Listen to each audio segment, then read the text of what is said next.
ద్రాక్ష ఉంటుందా ఉండదా? ఉంటుంది. ద్రాక్ష అప్పటి నుంచి ఉందా లేదా మనకి ఉపయోగం కోసం?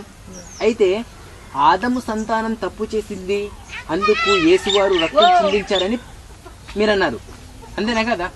అయితే ఆదం అలైహిస్సలాం ఎప్పుడైతే తప్పు చేశాడో అక్కడనే పైలోకములనే క్షమాపణ అడిగిందా లేదా?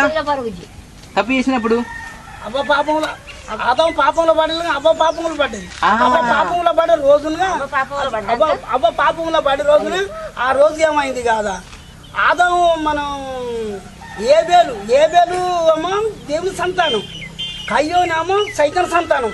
ఆ రెండు కలిసి అవ్వ కడుపులో జన్మించినప్పుడు ఆదాం అన్నాడు కదా, అది దేవుడు అన్నాడు కదా, ఆదాము బీజం ఉన్నది కదా, అలా ఏబేలు ఉన్నాడు కదా, ఏబేలు గురించి చూసి అమ్మను అది ఆదాము ఆ పాపంలో పడేయకుండా అవ్వ పాపంలో పడ్డందుకు అవ్వను కాపాడిండు ఆ రోజు.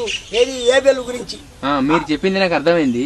అయితే నేను అడిగేది ఏంటిదంటే, ఆదం అయితే ఎప్పుడైతే తప్పు చేశాడు, ఆదం హవ్వ అలైహిస్సలాం తప్పు చేశారని అంటున్నారు కదా, దానికి యేసువారు రక్తం చిందించారని మీరు అంటున్నారు, అంతేనా? పాస్టర్ గారు చెప్పారు మీకు, మీరు అంటున్నారు, మీరు చదవలే. కానీ ఆదం అలైహిస్సలాం ఎప్పుడైతే తప్పు చేశాడో, హవ్వ అలైహిస్సలాం ఎప్పుడైతే తప్పు చేశారో, వీరు ప్రపంచానికి దిగక ముందు అక్కడ క్షమాపణ కోరితే దేవుడు వారి యొక్క క్షమాపణ స్వీకరించాడంటే అతని కోసం రక్తం చిందించిన అవసరం లేదు కదా? ఏం చేయకండి, నేను చెప్పింది అర్థమైంది అవమ్మా? మీరు కూర్చొని వినండి. సరే ఇగో ఒక నిమిషం, మీరు అదే ఇగో ఒక నిమిషం. ఆదం అలైహిస్సలాం గారు హవ్వ అలైహిస్సలాం వారు తప్పు చేస్తే వాళ్ళు క్షమాపణ అడిగిరు, ఓ ప్రభు మమ్మల్ని మన్నించు, మేము నిశ్చయంగా తప్పు చేసి ఉన్నాము అని వాళ్ళు అడిగిర్రు. అయితే ఆ క్షమాపణ దేవుడు అంగీకరించింది కదా, అంగీకరించినప్పుడు యేసువారు రక్తం చిందించిన అవసరం లేదు కదా. క్షమాపణ ఎప్పుడు అడిగిరు వాళ్ళు?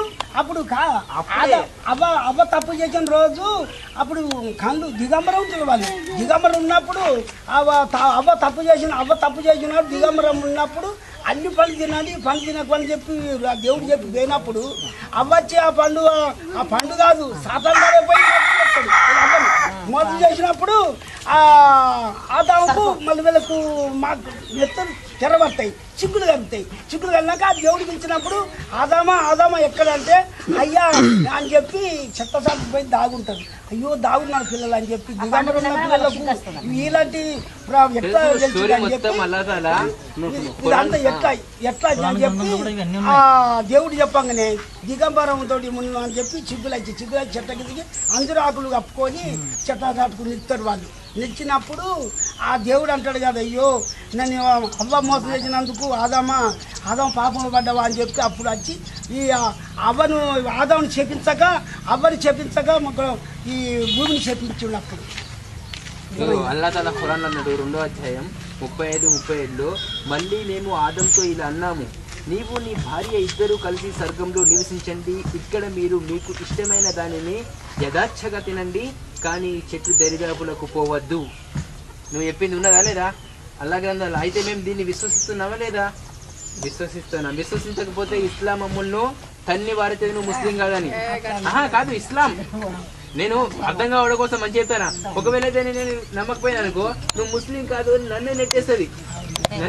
ఎందుకంటే నేను దీన్ని స్వీకరించాలి. మీరు చెప్పిన విషయం కాదు, ఖురాన్ గ్రంథంలో కూడా ఇదే ప్రకారంగా యథార్థం వాగ్దానం. ఈ కాలానికి ఎవడిన ఈ కాలానికి ఎవడిన ప్రవర్త ఇలియమైన ప్రవర్త ఒక ప్రవర్తన పంపించుడు.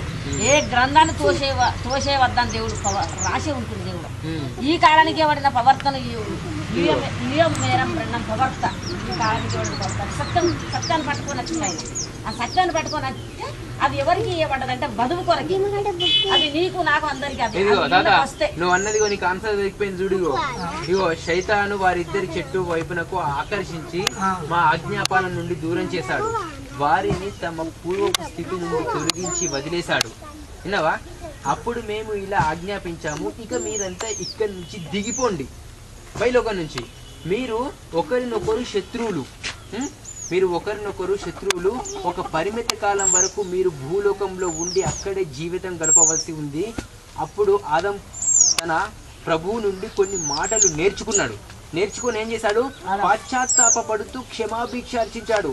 అతని ప్రభువు అతని వేడుకోలను మన్నించాడు, ఎందుకంటే ఆయన అమితంగా క్షమించేవాడు, కరుణించేవాడు.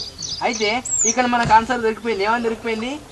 ఆ యొక్క ఆదం హవ్వ అలైహిస్సలాం చేసిన తప్పుకు ఆయనే ఏం చేసిండు, ఆ ప్రభు దగ్గర నుంచి కొన్ని మాటలు స్వీకరించి నేర్చుకొని ఓ ప్రభు మమ్మల్ని మన్నించి మేము తప్పు చేసామంటే వాటిని అంగీకరించి ఏం చేసిండు, మన్నించిన తర్వాత ఈయన రక్తం చిందించడం అవసరమే లేదుగా. ఎందుకంటే ఆ మానవుడు తప్పు చేస్తాడు, సహజం, మానవుని గుణం సహజమా కదా. మానవుడు తప్పు చేస్తాడు కానీ క్షమించే గుణం దేవునికి ఉంది. విన్నారా? అయితే ఆదం అలైహిస్సలాంను అప్పుడు మన్నించారు. అయితే శిలువ మరణానికును మరియు పాపాలకు ఎలాంటి లేదని బైబిల్ కూడా చెప్పింది. బైబిల్లో యేసువారు అంటారు, ఓ ప్రభు నువ్వు ఏ పనికైతే నన్ను పంపావో ఆ పని సంపూర్ణంగా అయిపోయింది. శిలువపై ఎక్కముందు, యూదులు చంపక ముందు, వెంబడించక ముందు యేసువారు ఏమంటారు చెప్పన్నా? ఈ విధంగా అంటారు, ఓ ప్రభు నేను ఏ పని అయితే నువ్వు నాకు పంపావో ఆ పని నేను సంపూర్ణంగా చేసి ఉన్నాను అంటాడు. ఒకవేళ శిలువపైకి ఎక్కించవలసిన పని ఉన్నదనుకో, అప్పుడనే వారు వేసేవారు ఏమని చెప్పన్నా, ఓ ప్రభు దేనికైతే నువ్వు నన్ను పంపావో నేను అది ఎక్కబోతున్నానని చెప్పేవారు. కానీ చెప్పలే అట్లా. అర్థమైంది అని చెప్పింది. అయితయ్యా మరి ఆయనే మన కొరకు ఆయన మన కొరకు చనిపోయి ఆయన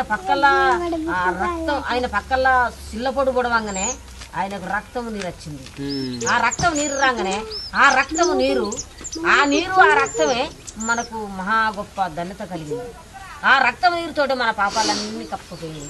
మరి ఆయన రక్తం కనిపించి చిందించకపోతే, ఆయన మన కొరకు చచ్చిపోకపోతే, ఆయన మన కొరకు రాకపోతే మన బతుకు అది ఎందుకు వచ్చిందంటే దేవుని యొక్క వాక్కు రుజు మార్గాన్ని మానవులకు చేరందడానికి. రెండవది బైబిల్ ఒక్కొక్క చోట కాదు, అనేక చోట్ల సిల్వ పైన ఎక్కడం కాదు, మర్రి మీద ఎక్కించి చంపారని కూడా ఉన్నది. అంటే సిల్వ మీద కాకుండా చెట్టు మీద ఎక్కించి చంపారు కూడా ఉన్నది. అపోస్తల కార్యం మీరు చదివినట్టయితే కేవలం సిల్వ మీద కాదు, ఒక చోట సిల్వ మీద ఉన్నది, ఇంకో చోట ఏమున్నదంటే చెట్టు మీద ఎక్కించి చంపారని కూడా ఉన్నది యేసువారికి. ఏది సత్యం మరి?